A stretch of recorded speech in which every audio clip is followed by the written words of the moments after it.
Story 1. The empty floor of Manchester Arndale. I've worked security jobs on and off for years. Most of them were boring, guarding construction sites, standing by empty office blocks overnight, or watching CCTV screens until my eyes blurred.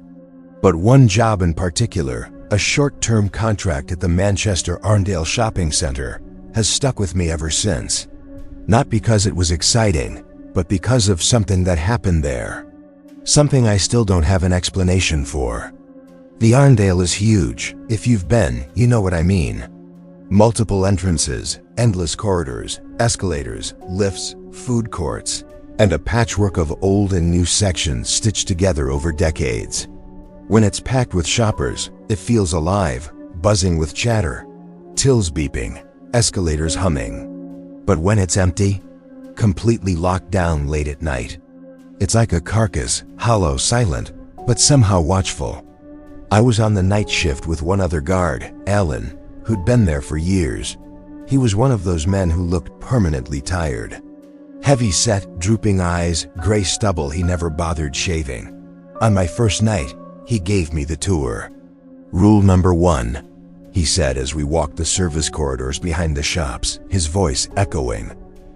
"Don't go wandering off the route. You'll get lost. Place is a bloody maze." I laughed nervously, thinking he was exaggerating. But as we wound through endless beige corridors lined with metal fire doors, all unmarked, I realized he wasn't joking. Without the maps fixed on the walls, I'd have no idea where I was.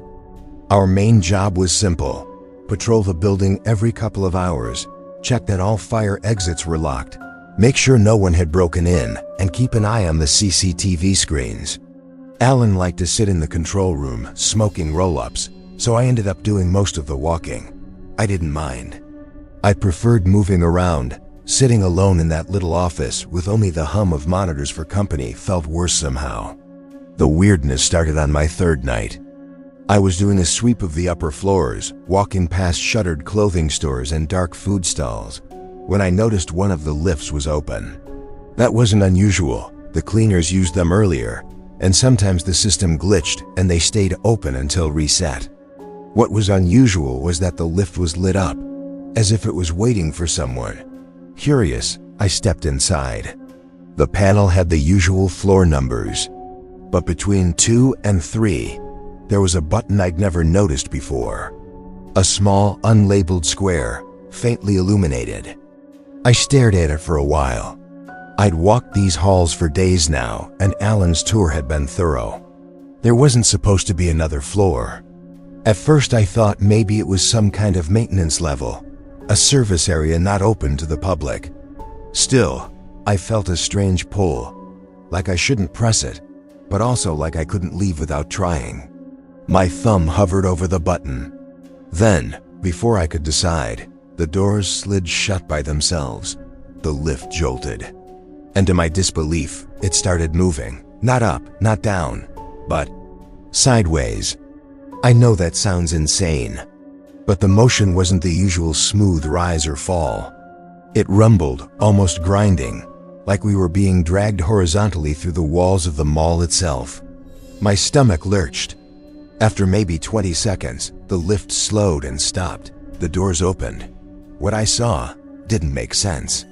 The doors slid open with a reluctant hiss, and I found myself staring into a corridor I'd never seen before. It didn't look like part of the Arndale, at least not any part that was open to the public. The lighting was dim, a sickly yellow glow from buzzing fluorescent tubes. The walls were painted a dull cream, cracked in places, as though this section hadn't been refurbished in decades. A thick, musty smell hit me immediately. Damp concrete mixed with dust and something metallic, like rust or blood. For a long moment, I didn't step out. I just stood there in the lift, staring, my thumb hovering near the door close button. The corridor stretched ahead, long and narrow, with several unmarked doors on either side. The air was heavy, pressing in on me, yet everything was utterly silent. Maintenance level, I whispered to myself, trying to rationalize it. Has to be. But I knew better. I'd studied the maps in the control room, every inch of the shopping center. There was no record of a floor here. And yet, here it was. I took one step out. My boots echoed unnaturally loud against the concrete floor, like the sound was being swallowed by the walls. I glanced back at the lift. The doors stayed open, almost as if they were waiting for me. I walked a little further. The doors along the corridor were all steel, each with a single keyhole, no handles. No signs, nothing to suggest what was behind them. The farther I went, the colder it seemed to get, the air almost damp on my skin. Then I noticed something that made my chest tighten. On the floor, near one of the doors, lay a single shopping bag, crumpled paper, torn handles. It looked old, stained, as if it had been there for years. I crouched down, hesitated, then picked it up. The logo printed on the side was for a shop I vaguely remembered, a clothing chain that had gone out of business in the 1990s. I hadn't seen one in decades. I dropped the bag instantly and backed away. That's when the sound started. A soft shuffle, slow, dragging, somewhere further down the corridor. I froze, my breath caught in my throat. It came again. A dragging step, then another. Someone or something was moving at the far end. I squinted into the gloom but couldn't see anyone. Just the endless corridor fading into darkness, the buzzing lights overhead flickering slightly. The footsteps stopped, and then, faintly, I heard it. A whisper. I couldn't make out the words, but it was close enough that I knew it wasn't my imagination. My body went cold. That broke me out of my paralysis. Heart pounding, I spun back towards the lift and almost ran. The doors were still open, mercifully. I leapt inside and slammed the door close button repeatedly. The whisper grew louder, clearer, as if whoever was speaking was now just a few feet away. I caught fragments. "You shouldn't. Here." The doors finally slid shut. The lift jolted violently, throwing me against the wall. This time it moved upwards, fast, until my stomach flipped. After maybe 10 seconds, it stopped. The doors opened again, and I was back on the familiar upper floor of the Arndale, right where I'd started. Bright white lighting, shuttered shops, normal silence. Everything exactly as it should be. I stumbled out, breathing hard, trying to convince myself I'd imagined it. Some kind of maintenance corridor, maybe. An acoustic quirk that made me think I'd heard whispers. The bag, an old prop left behind, but deep down I knew. That floor wasn't supposed to exist. And something down there didn't want me finding it. I didn't tell Alan about what happened straight away. When I got back to the control room, he was in his usual spot, slouched in the chair with his feet up, cigarette balanced in an ashtray beside the C-key TV monitors. The screens flickered between grainy black and white views of empty corridors and locked shop fronts. "You look like you've seen a ghost," he muttered, not even glancing up. I laughed awkwardly. "Just long patrol. Nothing out of the ordinary." I sat down, trying to calm my breathing, but my hands were still trembling. The whisper still echoed in my head. "You shouldn't. Here." For the rest of the shift, I kept replaying the experience. The button, the sideways movement of the lift, the strange corridor, the whisper. By the time morning came and the cleaners and early staff started trickling in, I almost managed to convince myself it had been some kind of hallucination. Maybe I was overtired, but that night, it happened again. During my patrol around 2 a.m. I passed the same lift. This time the doors were closed. But when I pressed the button to call it, they opened and there it was again. The faintly glowing, unlabeled square between floors 2 and 3. I stared at it for a full minute before stepping back. No way, not again. I turned and walked away briskly, telling myself not to look back. By the time I got to the control room, I'd made a decision. I had to ask Alan. I found him pouring himself instant coffee from a stained mug. His eyes narrowed when he saw me. "You've seen it, haven't you?" he said flatly. My stomach dropped. "Seen what?" He sighed, rubbed his face. "Don't play games."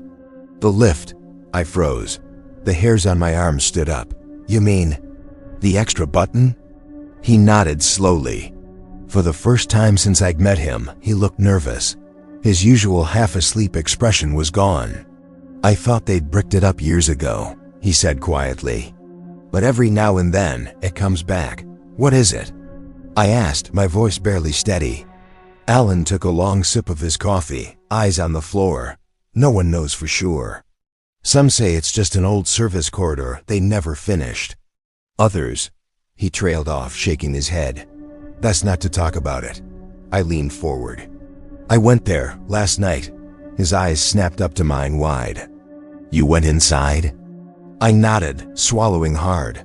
There were doors, a bag, and I heard something, a voice. Alan swore under his breath and stubbed out his cigarette with shaking hands. "Bloody hell. You shouldn't have gone in. You never step out. If the door's open, you stay put, understand?" I frowned. "Why? What's down there?" He didn't answer straight away. Instead, he lit another cigarette, inhaled deeply, then finally said, "Back in the late 90s, before I started here, a cleaner went missing. CCTV showed her stepping into that lift. Doors shut, never came out again. They searched the whole building. Nothing, no trace. Just gone." My blood ran cold. Alan exhaled smoke towards the monitors. "That's when they tried sealing it. Maintenance crew worked for weeks. But a few months later, it turned up again. Different staff started reporting it. Seeing the button, the doors opening to places that shouldn't exist. Management told us to ignore it. System glitch, they said. But we all know better." I stared at him. "So what happens if someone stays down there too long?" Alan shook his head slowly. "No one comes back to tell us." The words lingered in the air like smoke, heavier than the silence that followed. After that conversation with Alan, I swore I wouldn't go near the lift again. Whatever it was, glitch, ghost, or something worse, I wanted no part of it. But the thing about curiosity is, once it takes root, it gnaws at you. For the next few nights, I couldn't focus on anything else. Every patrol, I caught myself slowing near the lifts, waiting to see if the strange button would appear. Sometimes it wasn't there at all. Other times, faintly glowing, as if inviting me back. I told myself I wouldn't, I couldn't, but deep down, I knew I would. On my 7th night, alone on patrol, I gave in. It was nearly 3 AM when I reached the lift. The corridors were dead silent, the whole shopping center holding its breath. My footsteps seemed too loud, echoing off the glass shop fronts.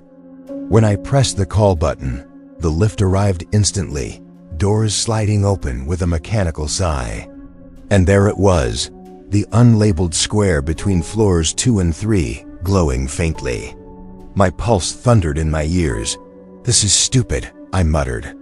But I stepped inside anyway. The doors closed behind me. I hesitated for a long moment. Then, before I could lose my nerve, I pressed the button. The lift shuddered, then lurched into that strange grinding sideways motion. My stomach turned as the walls seemed to hum with a low vibration, deeper than any machinery I'd ever heard. After what felt like forever, it stopped. The doors slid open. The corridor stretched ahead exactly as before, long, dim, lined with steel doors. But this time, the lights flickered harder, buzzing like insects, and the air reeked stronger of damp and rust. I forced myself out. My boots echoed, the sound smothered. I turned left, then right, half hoping, half dreading to see something move. That's when I noticed the bag. The same crumpled shopping bag I'd seen before. Only now it wasn't alone. A second bag sat beside it, and a third, and a fourth. A whole cluster of them, old, torn, with logos I half recognized from shops that had shut down decades ago. My throat tightened. Then came the footsteps.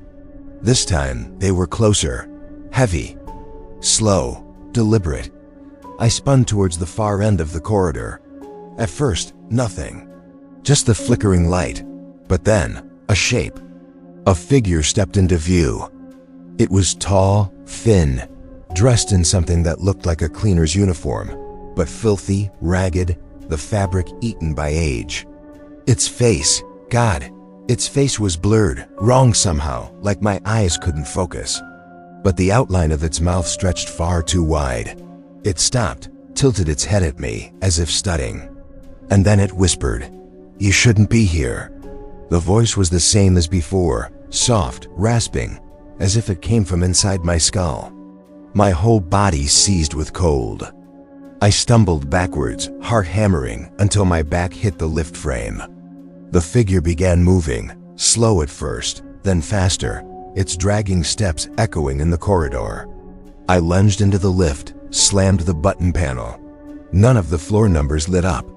Only the unlabeled square, glowing brighter now, pulsing like a heartbeat. The figure broke into a run. Its footsteps thundered, impossibly loud, closing the distance. The whisper became a shriek, overlapping voices layered on top of one another, screaming the same words again and again. "You shouldn't be here. You shouldn't be here." At the last second, the doors slid shut. The lift dropped violently, as if cut loose. I screamed, clutching the rail, as the world tilted and spun. The lights inside flickered, the panel sparking. Then just as suddenly, it stopped. The doors opened. I staggered out, back onto the Arndale's upper floor. Bright lights, empty shops, familiar silence. I collapsed on the tiles, gasping, shaking uncontrollably. When I looked back, the lift doors were closed. The strange button was gone. I never went back in. The next night I quit. I told Alan I couldn't do it anymore. He didn't argue. He just nodded like he'd been expecting it. That was years ago. But I still dream about that corridor sometimes. About the bags, the doors, the figure waiting at the end. And every time I visit the Arndale as a shopper, I avoid the lifts. No matter how busy the place is, no matter how normal it seems, I can't shake the feeling that at any moment, those doors might open. And I'll see that floor again. Story 2. Late shift at Blue Water Shopping Center. I was 19 when I took the job at Blue Water Shopping Center in Kent. It wasn't glamorous, just part-time work at a mid-range clothing store to help pay for uni. Most shifts were straightforward. Tidy racks, smile at customers, close up by 9, and head home. But one Friday, my manager asked if I could stay late. "Just a couple of hours," she said. "Stock delivery's running behind. We need someone to sign it in and store it. Easy money." I agreed. Why not? Extra pay, and I didn't have an early lecture the next day. By the time the last shoppers were ushered out and the shutters rolled down, it was just me and the hum of fluorescent lights. The mall felt like a completely different place once it emptied. Echoes lingered too long, and the air seemed heavier without the constant buzz of voices. I busied myself with folding clothes and reorganizing shelves, waiting for the delivery crew. They were late. By 10:30, I'd given up expecting them and texted my manager, no reply. That's when I noticed something odd. Across the hall, another shopfront stood in darkness. Nothing unusual there, all the shutters were down, but this one. The lights inside flickered faintly, just once, then steadied. I frowned. Maintenance glitch, I thought. But then, behind the glass, I saw movement. A shape, tall, lean, drifting between racks of mannequins. I froze. No one else was supposed to be here. I stepped closer to the shop entrance, pressing my face to the glass. The figure was gone, just mannequins staring blankly in the dim light. I told myself I was seeing things. Long shift, tired eyes. I turned away, determined to ignore it. But the sound that followed made my stomach knot. A knock, 3 slow knocks. From inside the shuttered store. My first instinct was to laugh nervously. Maybe some staff had been locked in by accident. It happened, right? I called out, "Hello? Everything okay in there?" No answer. I pulled out my phone to ring security. Before I could dial, the lights inside flickered again, this time staying on just long enough for me to see clearly. One of the mannequins had moved. It was closer to the glass now, head tilted slightly to the side, blank face staring directly at me. I stumbled back, heart racing. That wasn't possible. I blinked hard, rubbed my eyes, looked again. The mannequin stood exactly where it shouldn't, hands pressed lightly against the glass. Then, tap, tap, tap. Its fingers drummed against the window pane. I bolted. I ran back into my shop, shut the storeroom door, and tried to calm down. My chest heaved, sweat prickling my back. I told myself there had to be an explanation. Maybe I was overtired. Maybe it was a prank. Blue Water had a reputation for weird dares among late-night staff. But when I gathered enough courage to peek out again, the mannequin was gone. The shop across the hall was dark once more. Half an hour later, I finally heard footsteps, real ones this time, approaching from the corridor. A man in uniform appeared, Gary, one of the night security guards. He was in his 50s, stocky, with a torch swinging from his belt. "You're still here?" he asked, surprised. "Waiting for a delivery," I muttered. Then hesitating, I added, "Gary, is anyone else supposed to be around tonight?" He shook his head. "Just me and a couple of cleaners." "Why?" I explained what I'd seen. The flickering lights, the figure, the mannequin. I tried to make it sound less insane than it felt. Gary listened in silence, then gave me a long look. Finally he said, "You're not the first." My skin prickled. "What do you mean?" He sighed. "That unit's been empty for years. Used to be a department store back in the early 2000s. Staff complained about strange things. Stock going missing, lights cutting out, mannequins moving when no one touched them. One night, a cleaner swore she saw a man standing among the mannequins, just watching her. She quit the next day." I swallowed hard. "They bricked up the service doors eventually, but..." He trailed off, rubbing the back of his neck. "Well, let's just say you're better off ignoring it." "Did anyone ever..." I began, but Gary cut me off with a sharp shake of his head. "Don't. Curiosity's what gets people in trouble here." Gary left after checking my shop's locks, muttering about his rounds. I tried to throw myself into work, unpacking boxes, but I couldn't focus. My eyes kept darting to the glass storefront. Midnight crept past. Still no delivery crew. That's when I heard it again. Knock, soft, deliberate, from across the hall. I froze, box cutter in hand. My heart slammed against my ribs. Slowly, I crept toward the shutter and peered out. The shop across the way was dark, empty. Then came another knock, louder, and this time I saw it. A mannequin, pressed against the shutter slats, head tilted sideways, its featureless face inches from mine. Its hand scraped slowly down the metal, the sound like nails on a chalkboard. I stumbled backwards, tripping over a box, nearly dropping the cutter. By the time I scrambled up again, the figure was gone. But the knocking continued, now at my shop's glass window. I panicked, called Gary, no signal, called my manager. Straight to voicemail. The knocking grew louder, faster, more insistent. My shop's glass rattled under the pressure. I could see faint shapes moving behind it, pale limbs shifting just out of the light. I bolted for the back door into the staff corridor. The corridor was worse, narrow, dimly lit, lined with metal fire doors. My footsteps echoed as I sprinted, desperate to find another guard, another cleaner, anyone. Then, from ahead, I heard it. Footsteps, not one set. Several, heavy, uneven, dragging footsteps as though dozens of people were shuffling down the hall. I skidded to a halt, chest tight. The corridor stretched out in both directions, but the sounds were coming from both ends. I was trapped. I darted into the nearest maintenance door, slamming it shut behind me.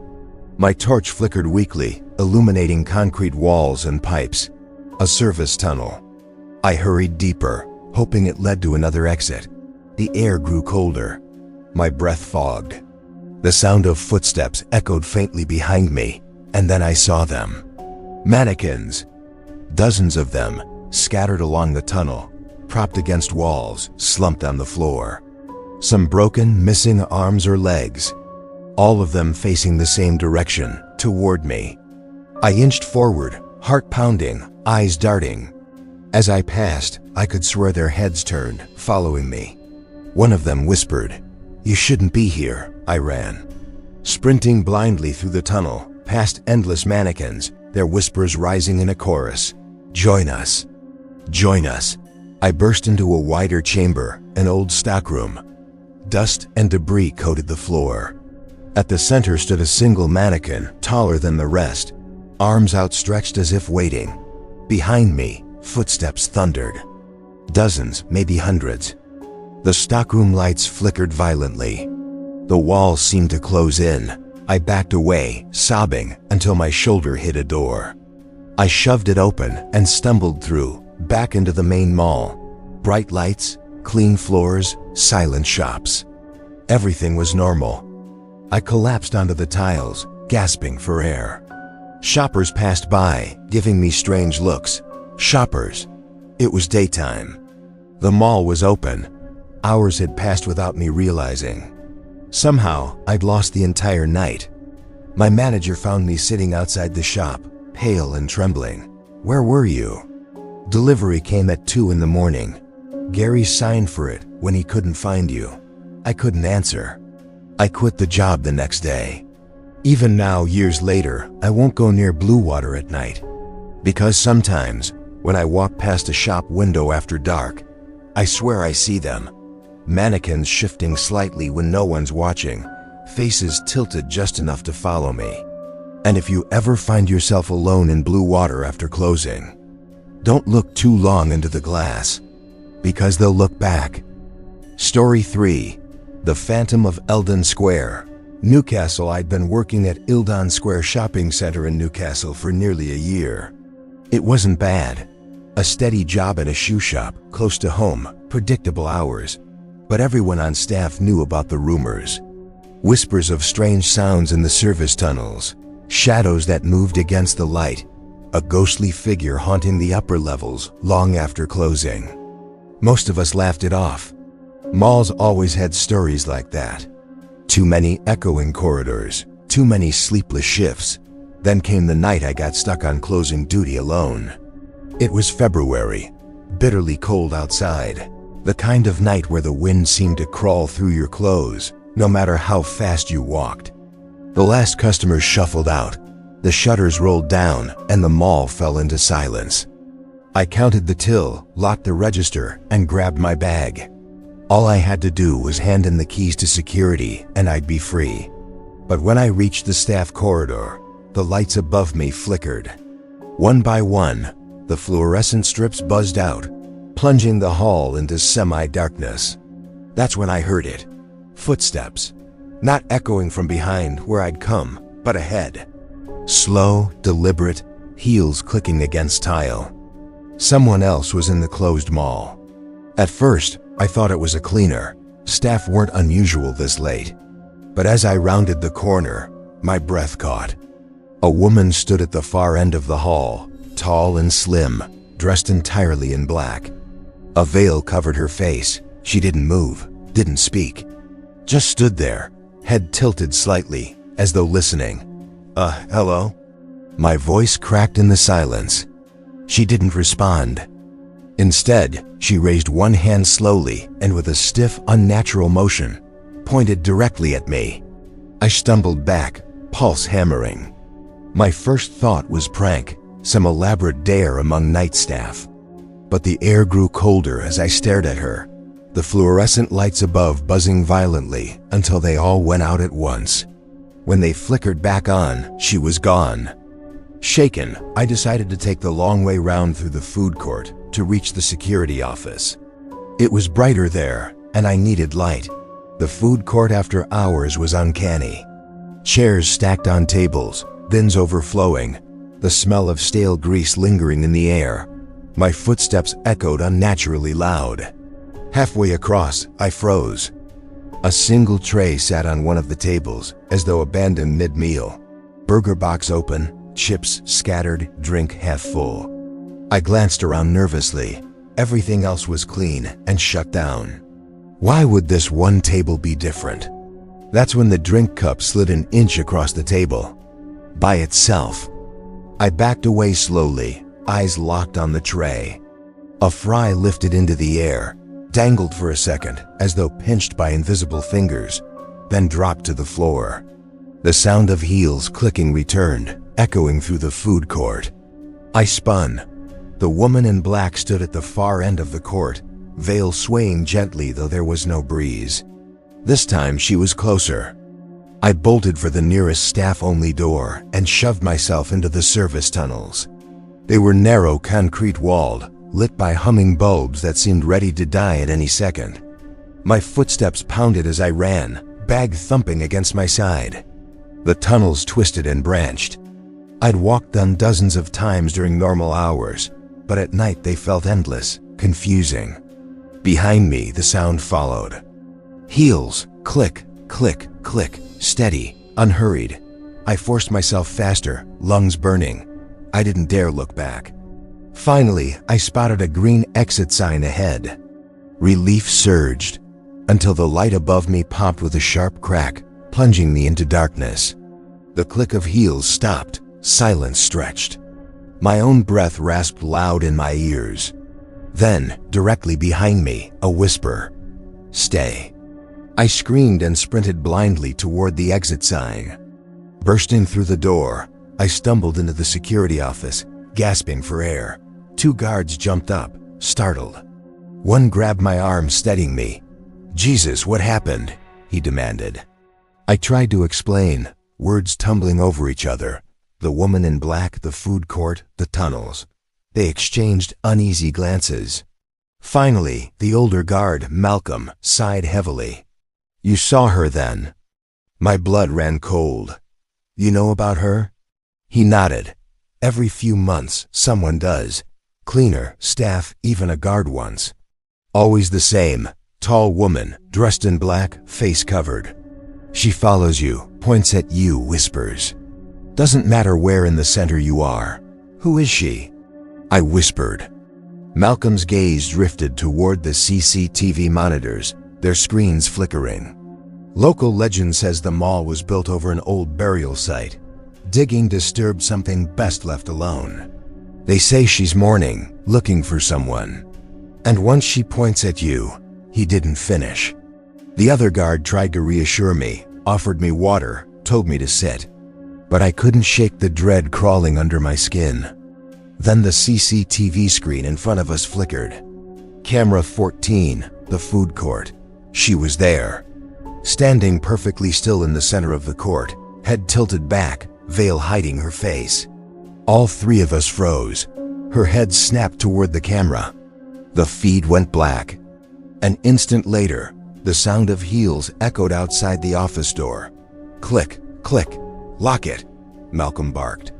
The younger guard slammed the bolts shut. But the clicking grew louder, closer. Stopping directly outside, then came the knock, 3 slow, deliberate knocks. And a whisper muffled through the door. "You." The lights in the office flickered wildly.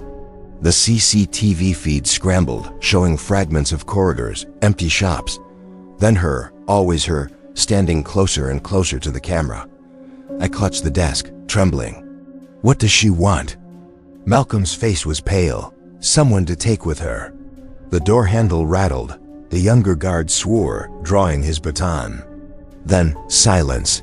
When we dared to look again, the monitors were black. The door stood still. The clicking had stopped. We waited, breathless. Finally, Malcolm muttered, "She's gone." But when I glanced at the blank screen nearest me, my reflection stared back. And behind my reflection stood the woman in black. I woke up in hospital the next morning. They told me I'd collapsed in the security office, hyperventilating. The guards swore nothing happened, that the power cut spooked me, and I fainted. But I know what I saw. I quit the job within the week. Even now, years later, I avoid Eldon Square after dark. Because sometimes, when I walk past a shop window in Newcastle, I catch a glimpse of her behind the glass, tall, veiled, pointing at me. And I know one day, when I hear the click of heels behind me, I won't be fast enough to escape. Story 4. Shadows of the Whitgift Center. Croydon. I was never supposed to be at the Whitgift Center that night. I worked odd security shifts sometimes, but I was mostly a temp. That evening, one of the regular guards phoned in sick, and I got a last-minute call. Just walk the floors, check doors are locked, keep an eye on the CCTV until morning. Easy night, lad. Easy, that's what I thought.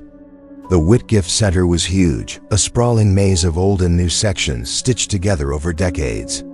Half the place was empty now, units shuttered, corridors echoing with nothing but drafts. Plans were underway to redevelop, to tear it all down, but for now it stood like a husk of its former self. I reported to the control room at 11 p.m. Another guard, Simon, handed me the keys and gave me the usual spiel. "You'll hear noises," he said, smirking. "Pipes, pigeons, old buildings creak. Don't jump out of your skin." "Sure," I muttered. But later, I'd wish it had only been pigeons. The mall after midnight was another world. Where hundreds of shoppers bustled in the day, now silence reigned. My boots echoed as I walked the wide, empty corridors. Escalators stood dead. Shopfronts, their shutters drawn, stared like blind eyes. It was near the abandoned upper level that I heard it first, whispering. Faint, drifting, like children telling secrets behind closed doors. I froze, strained my ears. The sound came from a closed toy shop, shutters drawn tight. I crouched low, peering through the slats. Inside, shelves of boxed toys loomed in darkness, rows of dolls staring blankly. The whispering stopped. I shook it off, telling myself it was air hissing through vents. But when I straightened up, one of the dolls in the front display had turned. Its glass eyes stared right at me. Back in the control room, I flipped through the cameras. Most showed only empty corridors, dim and grainy. But one screen made my skin crawl. Camera 19, the upper food court. The chairs were stacked, shutters rolled down, empty, except for a shadow. It stretched across the tiles, tall and thin, but there was no figure to cast it. Just the shadow moving slowly, like something unseen paced in circles. I leaned closer. The shadow stopped, as though aware of me watching. Then it lifted an arm and pointed directly at the camera. The feed went black. "Glitch," I whispered, though my voice shook. Simon, the other guard, had already left, claiming he had an early start. That left me alone with the screens and the growing sense something in this place wanted to be noticed. Around 2, I took another patrol.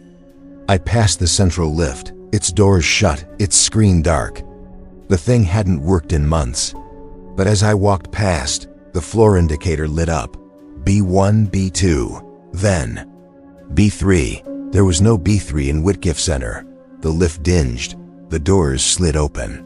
Inside yawned nothing but darkness, deeper than the corridors around me, as though the lift opened into some void below. A smell drifted out, damp earth, metallic, like rust or blood. Before I could move, a sound rose from the dark shaft. Breathing, slow, ragged, impossibly close. The doors began to close again. I staggered back, heart hammering, praying they would shut. Just before they did, something pale shifted in the darkness. A hand, too long, fingers scraping the doorframe. Then silence. I nearly quit right then. But my shift wasn't over, and some foolish sense of duty kept me circling the mall. Near 3:30, I descended into the service tunnels. Down there, the building's age showed. Crumbling concrete walls, pipes dripping condensation, lights buzzing dim. Halfway through the longest stretch, the lights above me flickered, then died. My torch beam cut through the dark, revealing the narrow passage ahead. And something else. Footprints. Wet, fresh, leading away from me, glistening as though made only seconds before. I followed them cautiously, each step echoing louder. The prints laid around a corner, then stopped suddenly. No body, no figure. Just the sound of whispering again.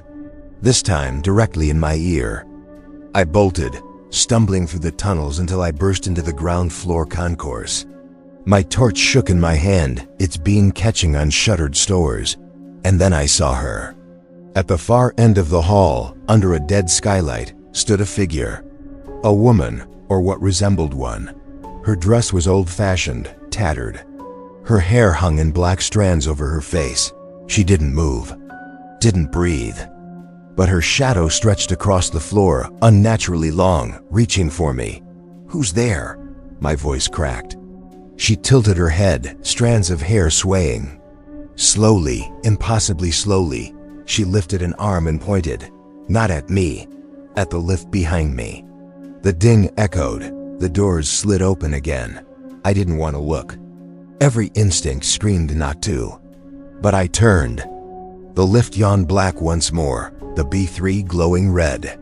Inside, something shifted. A shape, hunched, crawling closer. Its fingers gripped the frame, long, bony. Nails scraping metal with a screech that made my teeth ache. I staggered back toward the figure of the woman, but she was gone. Only her shadow remained, stretching across the tiles, wrapping around my boots like hands. The crawl from the lift grew louder, closer. I ran.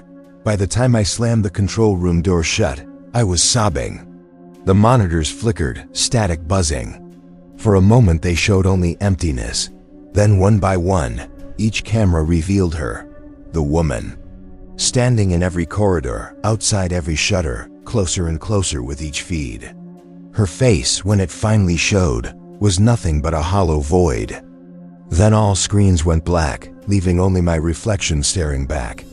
And behind my reflection, a shadow taller than mine, its hand slowly curling around my shoulder.